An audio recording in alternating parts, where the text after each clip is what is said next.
নমস্কার, আমি চিত্রশিল্পী মলয় ঘোষ। আজকে একটু লাইভে এলাম, অনেকদিন পরেই এলাম, কেননা আমাদের বাঙালির যে শ্রেষ্ঠ উৎসব দুর্গাপূজা, মানে আমাদের বাঙালির একটা ঐতিহ্য। আজকে হয়ে গেল পঞ্চমী, কাল ষষ্ঠী। তো এখনও সমস্ত জায়গাতেই প্যান্ডেলে প্রতিমা প্রায় বসে গেছে এবং প্রত্যেক জায়গায় পুজো উদ্বোধন হচ্ছে। এবং আমাদের তারকেশ্বরেও বহু জায়গায় প্যান্ডেল দেখলাম বা দেখছি, দেখে আসতে খুব সুন্দরই লাগছে বা ভালো হয়েছে।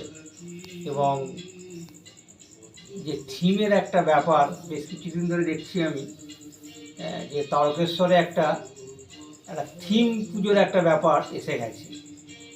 এবং দেখা যায় বা দেখা যাচ্ছে যে বছরও দু এক জায়গায় থিম পুজোর ব্যবস্থা দেখলাম তো হয়েছে, মানে শিল্পীরা করেছেন থিম পুজোর সেই থিম সাজিয়ে। যাই হোক, তো আমি দু একটা পুজো উদ্বোধন করার জন্যে আমাকে ইনভাইট করেছিলেন, আমি গেছিলাম এবং ভালো লাগে প্রত্যেক বছরই একটা পুজোর সময় এলে বিভিন্ন প্যান্ডেলে যাওয়া বা বিভিন্ন পুজো উদ্বোধনের সাথে যুক্ত থাকা। আজকে আমাদের পদ্মপুকুর সর্বজনীন দুর্গা উৎসবের উদ্বোধন হয়ে গেল। অ্যাকচুয়ালি উদ্বোধন হয়ে গেছিলো মহালয়ের দিনে, মাননীয় মুখ্যমন্ত্রী ভার্চুয়াল উদ্বোধন করেছিলেন, কিন্তু আজকে কিছু দুস্থ মানুষের হাতে ওনারা কাপড় টাপড় তুলে দিলেন, নতুন বস্ত্র। এবং আজকে পঞ্চমীতে ওনারা প্রত্যেক বছরই করেন, এবছরও একটা গুণীজন সম্বর্ধনা সাথে একটা মা দুর্গার একটা স্মারক তুলে দিলেন। তো আমিও ছিলাম, অনেক গুণী মানুষও সেখানে ছিলেন, খুব ভালো লাগলো। এবার একটা তো দেখুন, কলকাতাতেই বলুন, তারকেশ্বরেই বলুন, বা আশেপাশে আমাদের অঞ্চলে বা আমাদের আশেপাশের ধরুন শাওড়াফুলি বলুন, শ্রীরামপুর বলুন, উত্তরপাড়া বলুন, সমস্ত জায়গাতে এখন একটা বিচারকের ব্যাপার এসে গেছে, বিচারের একটা ব্যাপার এসে গেছে। First, second, third, fourth, fifth আমাদের তারকেশ্বরেও হয় সেটা।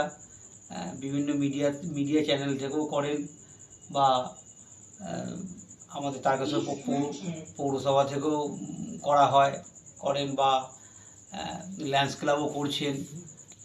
তো আমিও দুটো জায়গায় বিচারকের আসনে আছি। যেমন ল্যান্স ক্লাবের প্রধান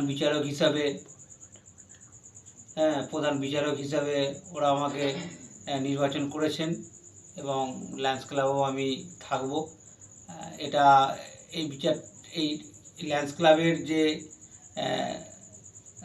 তারকেশ্বর ল্যান্স ক্লাব, যে রামনগরে যে ওনাদের ক্লাবটা আছে, ল্যান্স ক্লাবটা, ওইখান থেকেই ওনারা বিচারক, মানে ওই ক্লাবের মাধ্যম দিয়েই বিচারকটা মানে বিবেচনা করা হবে, ফার্স্ট, সেকেন্ড, থার্ড।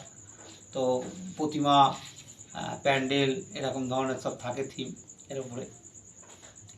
তো আমি থাকছি এবং টোটাল রামনগরের মানুষও থাকবেন, আপনারাও থাকুন এবং আমরা সেই জায়গাতে আপনাদের পুজো প্যান্ডেলকে শ্রেষ্ঠত্ব প্রাইজ তুলে দিতে পারলে ল্যান্স ক্লাব থেকে আমরাও এটা আনন্দিত হব।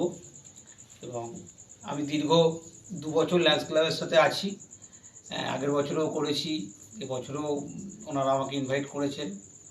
তো আমাদের রামনগর, পূর্ব রামনগরটা, ওদিকটা যে কটা গ্রাম আছে, শ্যামলপুর থেকে আরম্ভ করে ওদিকটা রামনগর, মানাপাড়া, দাসপাড়া, রথতলা, আর একটু ভেতর দিকে শিলপাড়া, এগুলো জাজমেন্টশিপে আগে বড় হয়েছে, জাজমেন্ট করতে গেছিলাম, এবারও যাব। আমরা সপ্তমীর দিন বেরোবো এখান থেকে 5:30 6টায়, বেরিয়ে পুজো মণ্ডপে ঢুকবো। এবং কালকেও একটা জাজমেন্টশিপ আছে, কালকেও বেরোবো। কালকে করবো তারকেশ্বরে, first second third fourth fifth করবো কালকেও। তো এটা তো একটা ব্যাপার, সেটা হচ্ছে এটা একটা ক্লাব একটা ফার্স্ট সেকেন্ড থার্ডের মধ্যে আসতে পারলে তাদেরও ভালো লাগে, বা যারা দিনরাত অক্লান্ত পরিশ্রম করে যেসব শিল্পীরা প্যান্ডেল তৈরি করছে বা থিম সাজিয়ে রেডি করছে, বা প্রতিমা শিল্পী যিনি অক্লান্ত পরিশ্রম করছেন 3-4 মাস ধরে 5 মাস ধরে ঠাকুর তৈরি করছেন, সবাইরই একটা আনন্দ থাকে যে আমার প্রতিমা ফার্স্ট হোক বা আমার প্যান্ডেল সেকেন্ড হোক, বা যেসব ইলেকট্রিশিয়ানরা আছে লাইট তৈরি করছে, তারাও চায় যে আমার লাইটটা যেন প্রথম স্থান অধিকার করতে পারে। এরকম একটা ব্যাপার থাকে সবার মধ্যেই। তবে খুব ভালো করে পুজোটা এনজয় করুন, এবং খুব ভালো করে পুজোটা কাটান। বাচ্চাদের বলছি, তোমরা বেশি শব্দবাজি ব্যবহার করবে না, এবং বেশি মানে ডিপলি কোনো বোম তোমরা ফাটাবে না, এবং বাজি থেকে দূরে থাকো, কেন বাজি খুব মানে ভালো নয়। যখন তখন চোখ চলে যেতে পারে, হাত পুড়ে যেতে পারে, এই জায়গাটা তোমরা মাথায় রাখবে। আর যারা গাড়ি নিয়ে ঠাকুর দেখতে বেরোন তাদের উদ্দেশ্য মানে আমার বলা যে আপনারা সাবধানে মোটরসাইকেল চালান, বা সাবধানে আপনারাও বেরোবেন, এবং খুব এনজয় করুন, খুব আনন্দ করুন। পুজোর 4 দিন 5 দিন আমাদের বাঙালির শ্রেষ্ঠ উৎসব, আমরা সবাই মিলে একসাথে আনন্দ করব। আমিও আছি, আপনারাও থাকুন। ধন্যবাদ, শুভরাত্রি। আবার দু একদিন পরে আবার লাইভে আসবো। ধন্যবাদ।